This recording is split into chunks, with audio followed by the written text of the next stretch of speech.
Take off your shades, it helps see through the smoke, cause the wicked hide behind the cloak. And if you stay in the mist, you gon' be soaked. So listen up, cause this hair of the dog, what's real, what ain't? Is this the fog or smog? Cause there's a difference when you breathe it in. So don't let the corporate media take you for a spin. This that morning show, they put you in the know. So I hope that you ready, cause all we do is go, go, go. Yeah, come get your info, you gon' be like, whoa. Hair of the dog, we bout that, ayy. We in the zone, we out here, yeah. Spitting the facts. Good morning, everyone. Welcome to Hair of the Dog. I'm Andy Kennedy. It is a lovely, sunny and bright, although cold, Wednesday morning here in Canada. We are still in lockdown and trying not to slowly slip into madness, or more madness, I guess as you could argue. Things are going all right here. We are doing our best. Carrie Barber, how are you doing down there in the sunny south? Yeah, I almost feel guilty for saying this because yesterday we almost hit 70 degrees and it was beautiful. It was beautiful and yeah, so but nice. Didn't you just have snow just recently? We did. So, yeah, that's apparently how winter works in New Mexico. So we had a beautiful dusting of snow the other day, and then today we hit. Yesterday it was like 67. Today it'll be a little more mild at like 65-ish. So I'm really, really enjoying the winter because my kid and my friends back in Chicago are sending me video. They have been dumped on. It's unbelievable. So don't have to shovel sunshine. Well, sure. See, you'd be really confusing for me because you wake up every winter morning and wonder what the hell you should be wearing, right? Like, do you put on a sweater or a t-shirt? Right, it's layers. We just dress in layers, right? So yesterday I had on my DLF t-shirt and happened to have my Hair of the Dog sweatshirt. So it's layers. I'm totally good with it. Yeah, but you got to do a lot more laundry that way. Not really. Nah, it's not like I'm rolling around in the grass. So, hey, good morning, Mike. Good morning, everyone who's signing up this morning. Really appreciate you guys tuning in. If you're new to our show and you found us by some miracle because we keep getting suppressed by social media, welcome. Is algorized? Can we use that as a word? Algorized? Well, let's use it. We are being algorized out of existence. And it's a weird place to be in because I tend to stick with truth. What is true, whether it's uncomfortable or not. So under the Trump administration, there was a whole lot of calling out towards truth. And I always had Blue MAGA, supporting me, whether they knew it or not, right? Now that we have Biden in, and I'm still in that space, I haven't moved. And when I start calling out to truth, now I have Blue MAGA going, rah! So if you're one of us, you won't say that. Right, and shout out to Nick Malik, who has been dogging me left and right on Facebook. You have your neoliberal talking points down pat, and I totally appreciate that. You get your talking points every day, and you're sticking to them. So good on you, but I hope that you have followed me here, so maybe we can learn you something about how things actually work. So, for example, we had the whole big thing going out. There are 2 points that I want to get to real quick. So you had the award that came out for, senior moment, Peace Prize. Oh, the Nobel Peace Prize. Yeah, right. And so as a campaign volunteer and as a policy volunteer, I've been that person at the door. And I was volunteering in Georgia, and we had an interview with Joseph Trina during the 2006-2008 timeframe in Georgia. So I know what was going on in Georgia. I know the bullshit that the Democratic Party was perpetrating against their own party members, particularly those who were supporting Bernie. And Joseph was one of those people who got caught up in that. Here's a guy who was 3 times awarded for his contributions and efforts on behalf of the Democratic Party in Georgia to turn Georgia blue. And what they ended up doing to him was hitting him with not 1, not 2, but 3 false allegations and criminal conduct. They actually had a witness, a 90-year-old witness, lie on the stand, admit that she was lying, and still continue with the lie, right? So this was what they did to Joseph, and party leaders were complicit in it. They looked the other way because this was somebody who was for Sanders, even though he was bringing in so many new volunteers and things. So his case is indicative of many across the state, not just the state, but the nation. And so when I pushed back, I was like, wait a second, this person that has been awarded this prize was also complicit in 127,000 votes that went missing in her own district. And when her colleague in the Democratic Party tried to forward this as an investigation piece, let's find these votes in 2018, the winner of the prize stopped it. Not only did she stop it, but she voted with Republicans, went against her party to enable gerrymandering in the state of Georgia. But then we're going to give her a prize for delivering Georgia. At the same time, Georgia was delivered through the lie of a $2,000 check that, oh, by the way, you're not getting now. So all of this, I'm like, we Isn't it amazing? Isn't it amazing how the neoliberals always end up revealing themselves, that it's always just about money, right? That all morality and empathy out the door as long as I'm getting paid, right? It always seems to come down to that. Yeah, that's exactly right. So good morning, Seven. Good morning, everybody who's tuning in. Yeah, if you think I'm wrong, tell me where I'm wrong. I haven't had enough of the neoliberal argument. Please share that with me. The other story I want to get to is white privilege. So this one, oh Lord. So you had the very nice lady from Texas, the one who filmed herself on the private jet flying out to DC to participate in sedition and insurrection. And she got busted, obviously, because she put it all over social media. This is the woman who owns the flower shop, Jenny Louise Cudd. So all of the Twitterverse is abuzz with this one, because in Pennsylvania, you had the other seditionist who happened to be black, who's being held without bond. He's in jail. He's not going anywhere, as he should be in this case. However, you have pretty white Jenny Louise Cudd, who asked her judge, hey, I had a vacation plan to Mexico, and I still want to go. And the judge went, yeah, okay, go ahead. Go ahead. Here, let me hold up this paper bag. No, you're good.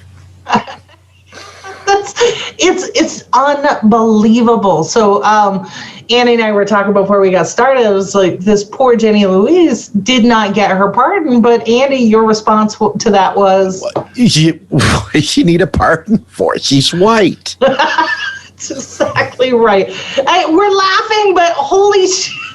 Right. And Seven says flight risk was not even a question. Yeah. So, and Seven's weighing in about Stacey and her gerrymandering and the undercount of votes from 2018. And he said people don't want to hear that noise. So yeah, solidarity, Seven. That this was the same thing. And I was there. I was volunteering for candidates, helping coordinate. I saw it happen in real time. I even spoke to the state rep, who herself was frustrated because of Stacey's stalling, right? But we're going to get, so in my mind, Stacey's nomination was her runner-up prize in the Veep stakes, because anybody who watched live on TV when you had Joe Biden trot her out and was going to make a big announcement, and you could see her face just melt when she realized she was not the VP pick, and he was just like, she's nice. She didn't get the gold ticket. No, she didn't. So instead, she gets the Nobel Peace Prize. Well, that's better than the other candidate I heard the other day. Yeah, wasn't that Jared Kushner? Oh. So here's the thing, Andy. When I was explaining... What kind of world are we living in right now? Here's the deal. You and I will get together, and we're going to write nominations for each other and submit those ourselves, right? Sure. Sure. Yeah, because that's how legitimate that prize has been. And I was even critical I think they also can double as a pardon, too, if you... Right? If you turn it upside down. Yes.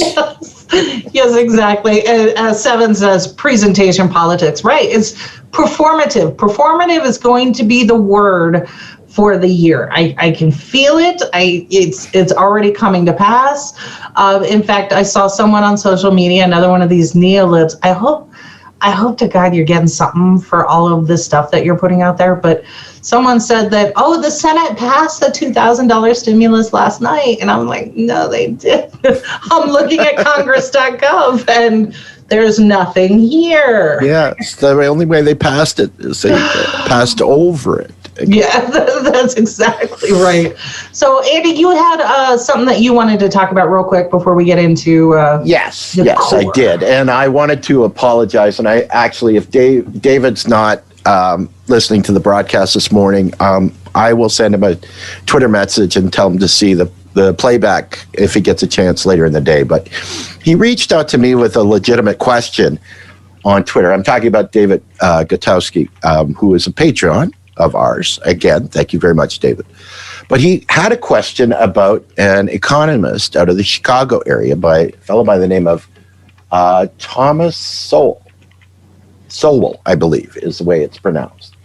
And he is gaining some notoriety. He is a person of color and a staunch libertarian, right? But unfortunately, he comes out of the Chicago school, which is the bastion of neoclassical economics. And you've heard me talk about that, but if you don't know what I'm talking about, the neoclassical economics is the economics of austerity, of balanced budgets, which has all been completely debunked by the MMT community, and more specifically by Stephanie Kelton with the Deficit Myth book that is been hugely popular since it was released. It was probably, about 6 months ago now, Carrie, I would say. Anyways, it's been out there for a while. It's been on the New York's bestseller list for quite a while. It's very popular, and it's a really easy way to be introduced to the MMT theory. And it lays it out. We've had different people that were unexpectedly coming out in praise of it, like Ice Cube, if you remember,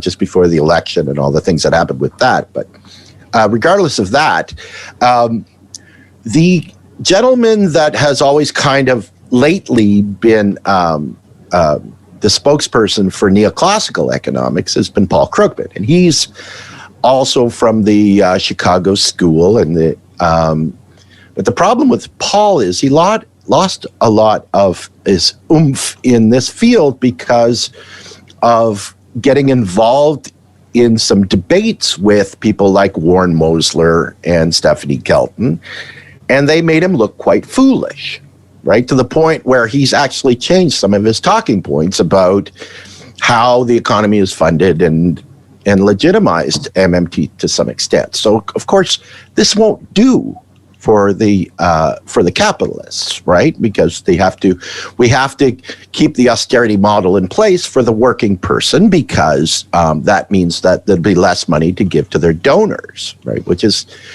basically how the neoliberal regime kind of does this thing. And why this gentleman, Thomas Sowell, is important is because he's a person of color, so he fits the identity politics that both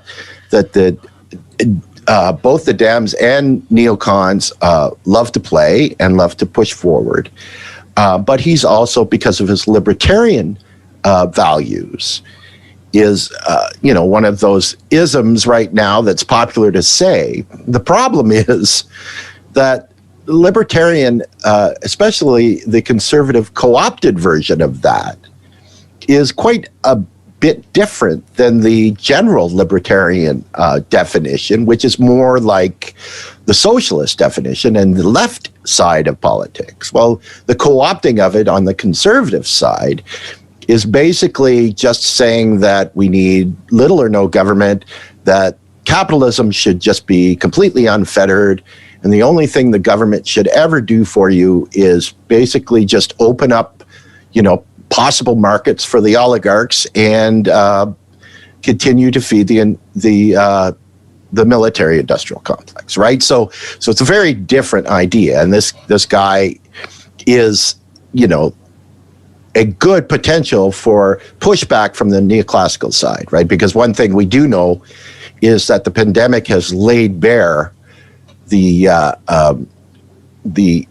austerity model as being a fraud, right? It's shown us time and time again, if people just open their eyes and look, that it has been a fraud. And so the pushback from that is a new champion. And that's who I believe this gentleman is and why that's important. So it'd be interesting to see how much of a spokesperson this guy becomes on the neoclassical side. And that's basically it. Okay, so you had a little bit of pushback. We got Sherry Wise, who's herself a PhD economist, and she says that Sol, I believe she's saying that Sol is a neoliberal, whereas Paul is a neoclassical. Nuanced differences that, honestly, Sherry, come on, only an economist would know. So. Well, I think that the pushback from me could be that neoliberalism is basically a political philosophy, where neoclassical is an economics philosophy, right? And I think that they aren't mutually exclusive, right? In fact, I'd say that for the most part, they're inclusive. Okay. And then Seven expounded on his prior comment, and I think it's a good one. He says political theater. He says that's what the Dems are good at. They love looking at the role, giving a slight squint to the camera and saying, "My Americans," with conviction. I hope I read that right. He says, so they come off more polished. He says that's why the last great GOP president was Reagan. They had to get an actor to play the role, and Dems are inherent thespians. So far, this is what we call performative. So yeah, absolutely. And that is exactly what we're going to talk about today. So let's get into it. What a great segue. Thanks, Devin. So this is where I become a nerd when it comes to data. I love data because, going back to when we opened the show, I am a fan of what's true, right? And data always tells us, is what I believe true or is it not? And if you're an adult, then if the data is properly gathered, it's not cherry picked, but properly gathered, and the data does not align. Thanks. Seven says, I'll be here all week. Thank you, Seven. Don't forget to tip your waitress. Right. So if the data is properly aligned and it does not point to the conclusion that you originally held, then as an adult, you have to change your opinion or you're in a lie. Right. So this is why I always love data. And Pew Research, I trust their data, their models, because not only they give you the raw data, but they give you their formula and their logic for putting this together. So you can test those theories with your numbers and then arrive at the conclusion based on, it's all scientific. I love it. So Pew Research does this really cool thing. After every presidential administration concludes, they publish their data and studies from asking the public basic questions. And the questions are the same from administration to administration. Now, they just started doing this about 15 years ago. So it's relatively new, but I love it because we get a pretty good apples to apples comparison. And it's not necessarily a report on the administration itself, it's a report on us. because they're polling Americans. And this is what's beautiful about it. So I went back and looked. They published a report on the Trump administration and what we said we believed as Americans, left, right, center, everywhere in between. And then I went back and looked at when they did it for the end of the Obama administration, what we said we believed. And this is my thesis for this particular program. Nothing changed. We have not fundamentally changed. In fact, we are still on the same trajectory that we were on in 2007. It's only accelerated slightly. And if you're a Democratic operative working on policy and you see the same trends that are shown here in the data and you do not respond, then the conclusion at the end of the Biden administration, whether it's 4 years or 8 years, should not be a surprise at all. In fact, the midterm elections should not be a surprise if you allow this trend to continue. And I'm going to show you why. I've already posted links in the chat, so if you're watching and tuning in for the first time, you will see the data. You can go explore it yourself, and I am happy to entertain somebody who says I am completely wrong in all of this. I want to have that conversation, point it out. But those links are there. So there are a couple points on this chart that I think are super important wherever you fall on the political spectrum, because this is really a look at us. So Andy, let's go with the first one. Okay, this is the race relations. Obama administration. Okay, so Mike, yes, I was thinking of you and could not recall that quote. It says, when an honest man discovers he is mistaken, or in this case, woman, he will either cease to be mistaken or cease to be honest. And you're right. And I always try to go to the honest. And I have no problem admitting where I'm wrong. It's weird. It's like a learned behavior. So, okay, this first chart on race relations, I think that this one is pretty interesting because if you look at the top chart shows the Obama administration, the one below it, which is not in the same format, so it's kind of hard to pull it together, but it shows Trump and Obama compared. So what I like about the top chart is when it points out specific news events, and I'm going to clarify this, news events, not the events themselves. So here we see Eric Garner's killing, and then we see Freddie Gray on the top. And those are the negative dips in blue. So the reason why I say media event is because those were the events that were covered heavily by the media. It's not to say that black men were not killed by police officers during that upward tick in the top, right? And this is a meme that I saw just the other day. Police didn't stop killing unarmed black men because Biden got elected. There were more. The media is not covering them. And by media, I mean corporate media.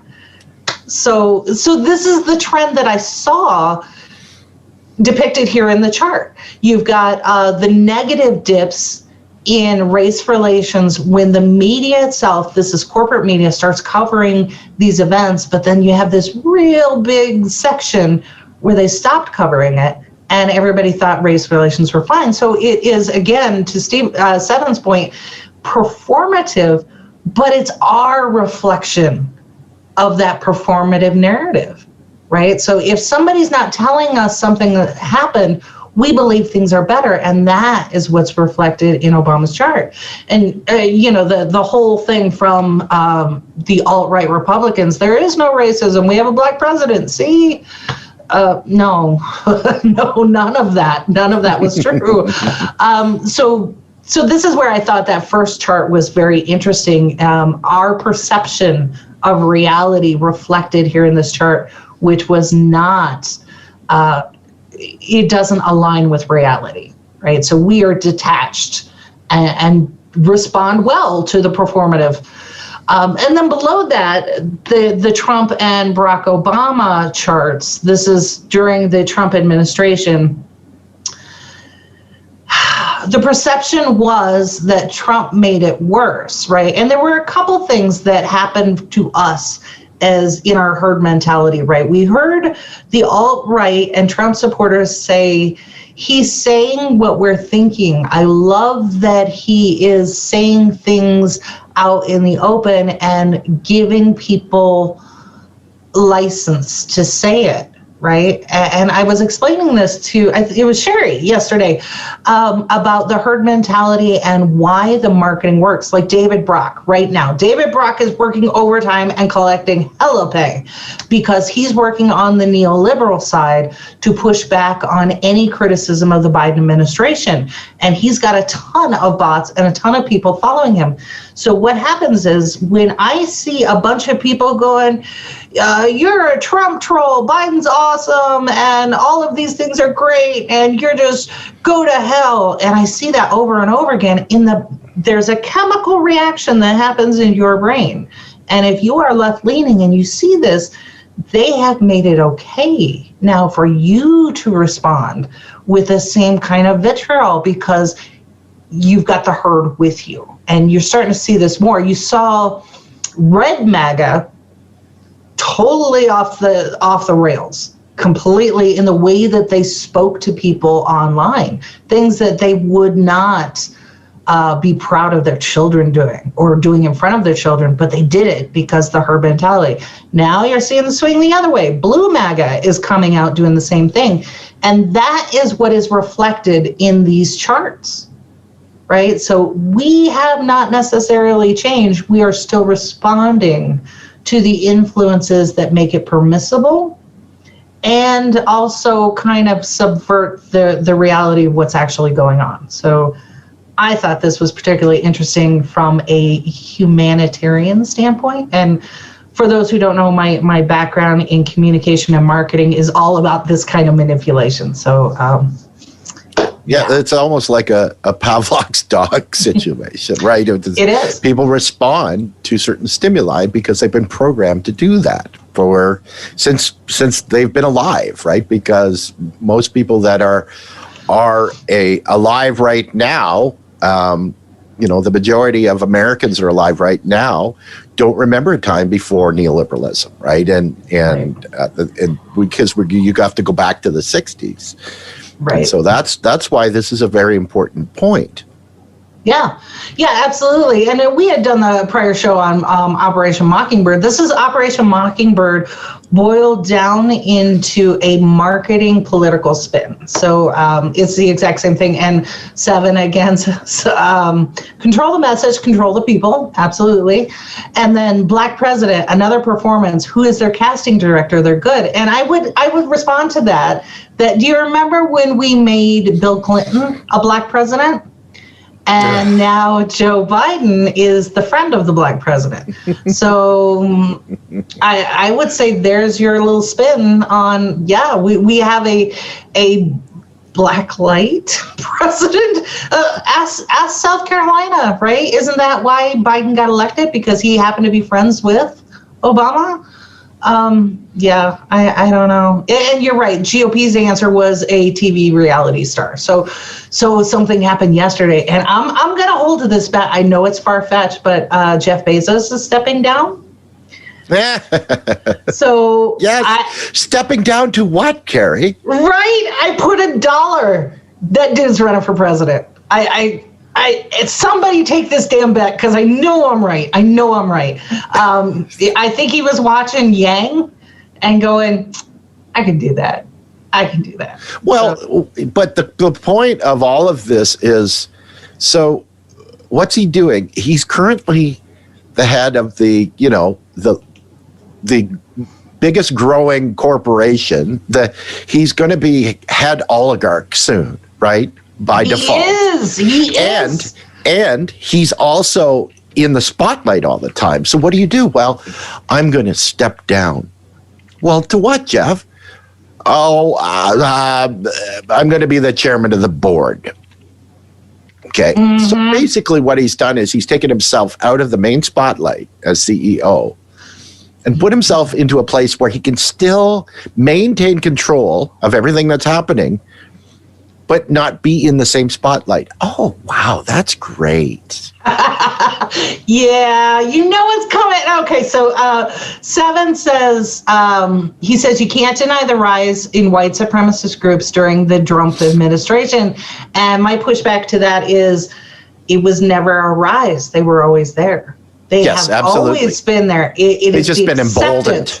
They've been emboldened, right? Right, and that is the acceptance in the herd mentality. He made it acceptable. They've always been there, always, and they are still there, by the way. So, well, and the difference, a lot of the difference is that, you know, the entire U.S. since its inception has always been about, you know, the rugged individualism, but it's also been about racism and white supremacy at the very top levels, right? What Trump did was he pulled back the curtain on the working man, right? That doesn't change what's always happened at the top. If you read, there's a really good book called Prejudential that was written by Margaret Kimberly, who is a writer for the Black Agenda Report. And she makes the case for every single president that the United States has as being an open racist. It's very compelling, right? This has been the model of U.S. politics since Washington. Oh, absolutely. And I like to remind my fellow Catholics, you remember Wilson, right? President Wilson, who actually helped fund... I thought you were talking about the volleyball. I'm sorry. No. Go ahead. No, Wilson, President Wilson, whose chief of staff was famous for saying, let's go ahead and help the Mexican government slaughter Catholics in the Cristeros War because they didn't like Catholics. And so out of that came the rise of the Klan to embrace that and then take it one step forward. Now we don't like Jews. We don't like all these other people. So all of this has been there when it came to race and separation and all of these things. So, yeah. Okay. So, all right. So Seven is pushing back and he says, according to the FBI, it was an uptick in white supremacist groups. Maybe they were saying it was more present than they thought. And then Bezos needs enough time to fix his public persona. So between now and 2024, he'll be able to buy enough media organizations to spin this message. So here is, okay, so on the FBI report in 2006, the FBI came out with a report saying that there was a risk to the infiltration of law enforcement by these white supremacists. So that was the FBI report talking about how they're entering and taking over the local law enforcement all the way up to the FBI. Did not say that they were rising, because you got to remember, like the Klan filed for bankruptcy not too long ago, right? So either people are joining and not paying their dues, or something else is going on. So Seven says, I'm agreeing with you, and Mike refuses to take my $1 bet. Come on, Mike, it's a $1 bet. He says, it's $1, Mike. Come on. Yeah, he says he's not in the market for taking losing bets. So why don't you give him odds? Give him odds. No, I'm not doing that. No, it's straight up 3-1. Give him 3-1. So if he wins, you get $3. No, I'm not. I'm not Robin Hood. Or else you would refuse to pay. Well, there's that. So, all right, let's go into the next slide. All right, the next slide. Which one is alternative facts. Oh, my favorite. Okay, this will never not be hilarious. Because this goes back to the Trump administration and their alternative facts. And I'm going to allow that double negative, by the way. Yes. So you know. This will never not be funny. Yes. Oh, thank you. I appreciate it. No problem. So this was a self-fulfilling prophecy, and it goes to the 14 points of fascism, which I will continue to argue we had many of the 14 points of fascism before Trump got into office. And tell me where I'm wrong, but it was there. It's been there for a long time.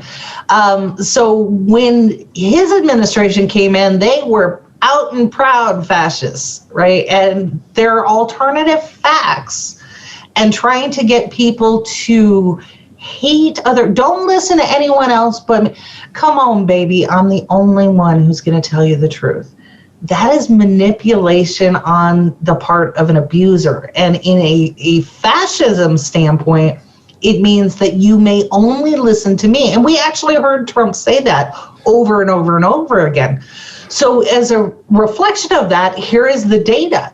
But going even before Trump got into office, I want to call out the left, because if you need a current example, look at what happened with Wall Street Bets on Monday when you had CNBC or MSNBC and CNN and all of these groups forwarding information that those who were participating in the buying of GameStop and AMC knew was clearly false, but yet here are two national media organizations putting out information that can easily be refuted with 5 seconds or less, right? So it's no wonder people don't trust the media. And I got to point to Clinton on this one when he allowed markets, this is from print media to news media to radio, to be bought up. So you had Clear Channel and Cumulus and everybody buying these things up. Of course,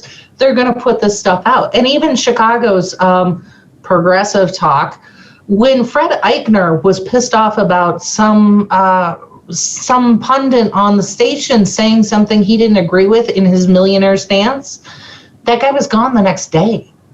Right? So this is why people already had a strong mistrust of corporate media.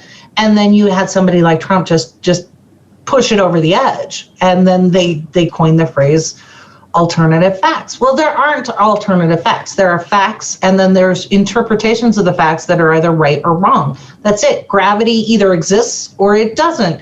Test the theory. You know, and it's absolutely amazing how good the conservatives are at co-opting phrasing like that, isn't it? Like reverse racism or right to work states, or, you know, pro-life as opposed to anti-abortion. They're masters of it. And that's half of the issues that America has to deal with right now, because the things that a lot of the people that identify as Republicans, the messaging is so nice that it's not a bad thing to say, right? Well, you got to give credit to people behind the scenes who have been working this for years. Frank Luntz, right? Yeah. So Frank Luntz, the master. I want to give credit to Sherry on this one again, but I was reminded of when he did his presentation in front of Hollywood elites. These were actors and actresses and big ticket Democratic donors. And he explained to them, here's what I do for the Republicans. He does focus groups and words. He tests words, right? So this goes back to the marketing thing, focus groups. And he was explaining to them how they do it. And he's like, I would be happy to do this for you too, because your messaging is shit. And they all went, no, ew, dirty. And they left. But you're right. The left is terrible when it comes to messaging, because they have not recognized the environment we're in. Like, we know that we have 3 seconds to catch somebody's attention, and either they're going to watch us or they're not, right? Same thing goes for Democratic messaging. You get 3 seconds or less to have your message resonate with people. And if you're going into policy wongs or nuancing, or like, well, I know I said $2,000, but what I really meant was I'm going to attach to the 600, and then you're going to get another 14. Nobody cares. Nobody wants to hear that. It falls flat. So yeah, you got to give to the GOP and their nefarious black hat marketing. So Absolutely. Yeah. So Mike reminds us, he says, of Trump's quote, I could stand in the middle of Fifth Avenue and shoot somebody and I wouldn't lose voters. And then we found out he was right about one thing. Yeah, absolutely. He absolutely could, because, and here's the thing that I have puzzled over. When I look at Republicans, especially McConnell and the people behind McConnell, I'm like, you have everything that you wanted, everything. And we're at the death throes of corrupt capitalism, not capitalism as a theory, but as we see it in play, without regulation and rolling things back. And you've polluted our waters, you've added acidity to our oceans. Everything is shit. What more could you possibly want? And it finally occurred to me. They want to own people. That's the only thing they don't have. And that is the ultimate sign of wealth, is owning another human being.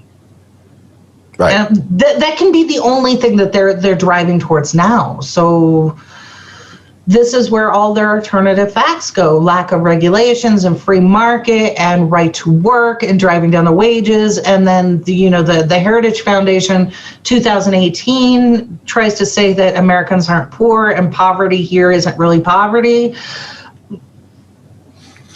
What else could it be? Well, when you think about it, it's kind of Orwellian. Okay. Yeah. There's that word. Yeah. In that book. Yeah, and I encourage somebody. I had to read this in like 5th grade, and I can't believe people still aren't reading it. That's how old I am. The Jungle by Upton Sinclair. While it is a work of fiction, it is based on what was actually happening during the time. So it's a short book. I read it in 5th grade. I'm sure you can handle it. Go read The Jungle. So, all right, let's go on to the next one, Andy. Okay, so our next slide is called Ideological Differences. Woot. Okay. So I got to get that up. Yeah. All right. So ideological differences. This is part of where the Pew Research Center, I think, really shines, because they have a list of questions that is standardized from administration to administration. And they ask these questions every year, and then compile them into this data for a post-administration. And this is like apples to apples. And I think what is pretty telling in this particular piece is the consistency, right? So while the divide in certain things has gotten greater, not as much as you would expect based on what we saw, what we lived through, but it's that trend line that it keeps going up and up. And that's the piece that I think we really need to pay attention to. And if you are a policy wonk in DC and you're getting a big fat paycheck and you don't give a shit about this particular trend line, ignoring it means hundreds of thousands of deaths. And maybe that's not something that you're concerned about. I got mine. Okay.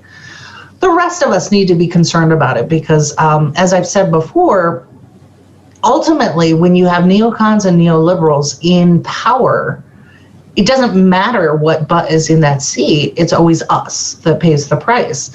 So this is what I really want people to think about when we're doing red team, blue team politics and arguing on social media.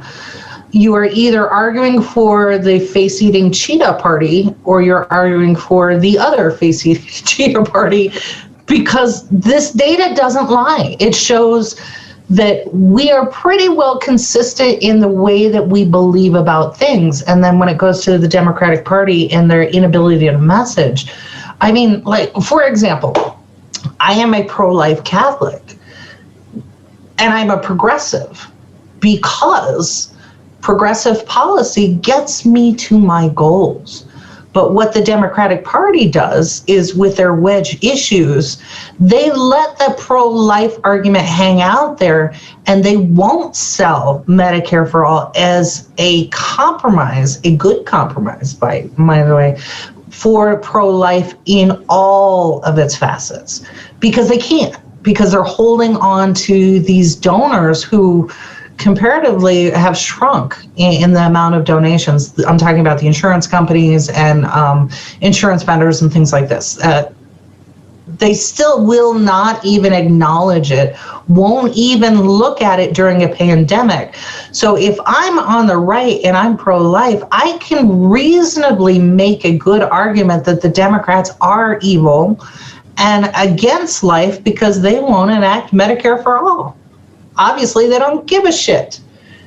How do you push back on that? as a Democrat, you're going to give me numbers. You're going to give me financials. And that's not what I'm talking about. I'm talking about lives. So how do you make a good argument that Medicare for All is not the solution based on what I know and what I see around me? You can't. So this is where I see it. We see it every time Democrats come in. It came in through the Obama administration, and everybody in their mind said, well, Obama never had control of all three branches. And I'm like, yeah, he did. He did for 2 years. Do you remember? Jack and shit happened. Mm-hmm. And here we are again in the same scenario, and people are saying, "Oh, but Congress doesn't." And I'm hearing all of this, but you need 60 votes. I'm like, you only need 60 votes if you maintain the filibuster. And I think Schumer is the majority leader in the Senate. So what happens there?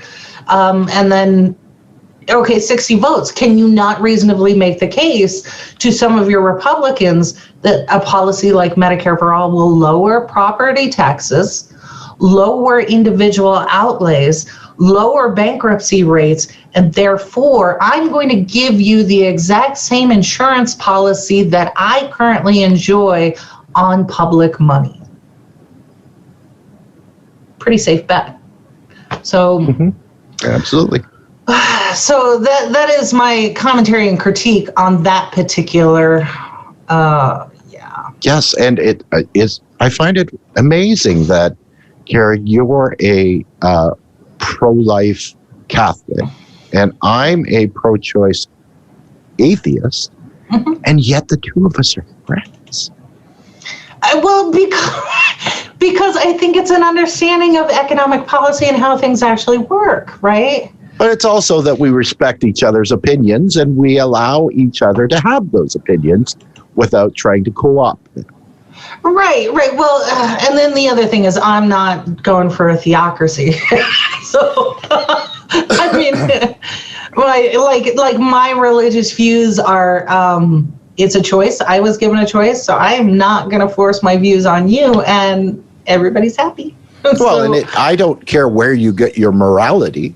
If you get your morality from your religious beliefs or from just your own set of morality, from wherever that comes from, as long as that's a good morality, then we're in the same place as far as I'm concerned. Right. Exactly. And yeah, I have a lot of atheist friends or friends who are with different religious views. You're playing the atheist friends card now, are you? I sure am. Okay.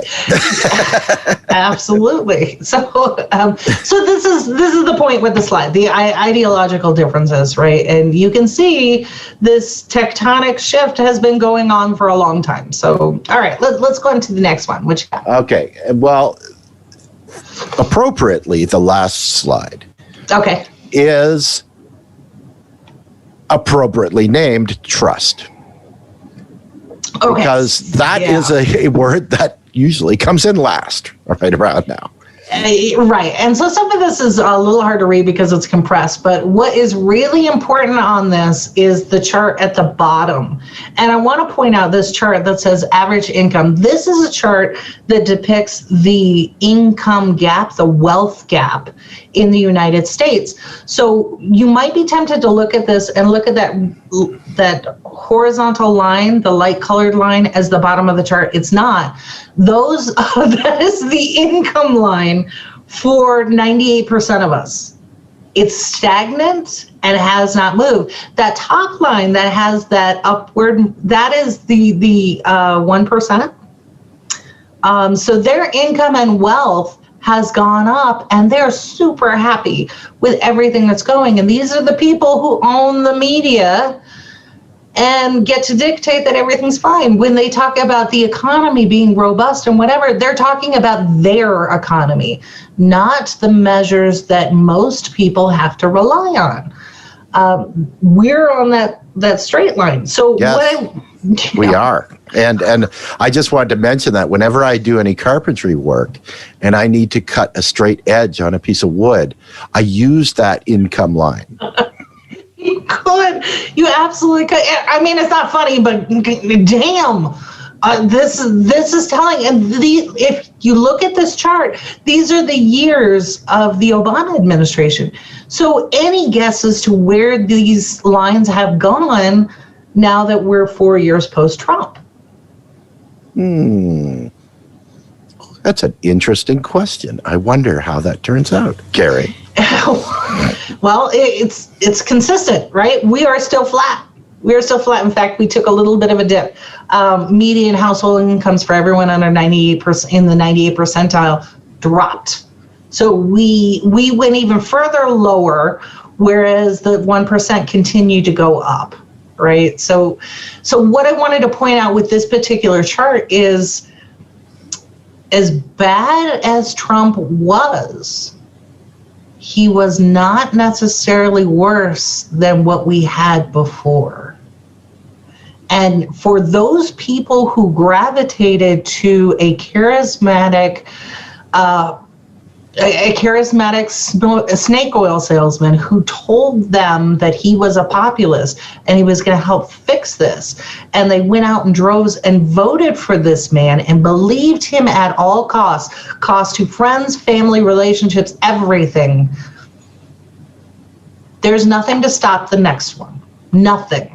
Because what we're going to see again is that line is going to keep going, and we're literally entering into serfdom. Our economic standing right now today is worse than it was in the Great Depression. It is worse than it was during the French Revolution, and we're just a bunch of frogs sitting in a pot boiling. Yes, and that's the scary thing, right? You look at 2024. And you do a comparison at that point for what it looks like it's going to be for 2016 and ask, well, is it possible?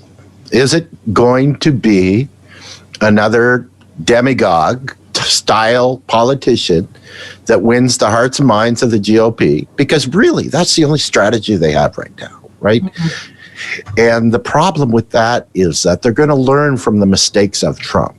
They're going to go out and find a Obama-like Trump person, right? That is more in tune with sensibilities, right? Mm-hmm. That is going to be saying the same messages that resonate with the people that were in the Trump camp, but is going to be different because he's not going to be this obscene orange president. It's going to be a more crafted, smarter person that has the ability to sink the United States into this authoritarian regime that will take decades and decades to escape. And that's the scariest part, right? Oh, do you remember when I was talking about Jeff Bezos stepping down? Yes, I do. What was that point again, Carrie? That he was stepping down, and if you're looking for an authoritarian who doesn't value people, let's take a look back at how Amazon treats their own workers, particularly during COVID. We knew it was bad before then, but driving down wages and opportunity to attract a workforce and then making it even worse for them. Jeff Bezos is a prime candidate for this much more clever, much more polished, much more articulate, holy shit, we're screwed. So and look at the possibilities for 2024, the federal election being all ballots being delivered by Amazon. Wow. Oh my Wouldn't God. that be wonderful? I hadn't even thought of that. Here's your ballot with a little smile on it. Right, exactly. Oh, jeez. The key will be, if this is all going to come to fruition, we will know as soon as Stacey Abrams starts to retweet him on Twitter.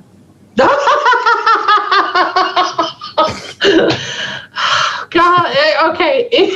It would be even funnier if it wasn't going to happen. Oh, I know. Yes, isn't it nice that we're laughing at our demise? Yeah.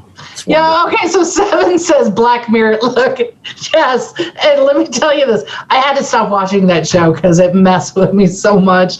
But yeah, this is exactly, so the title of this episode was Through the Looking Glass, and yeah, we should have called it Black Mirror. Woo! All right. So or black light. Oh, jeez. Yeah. Don't.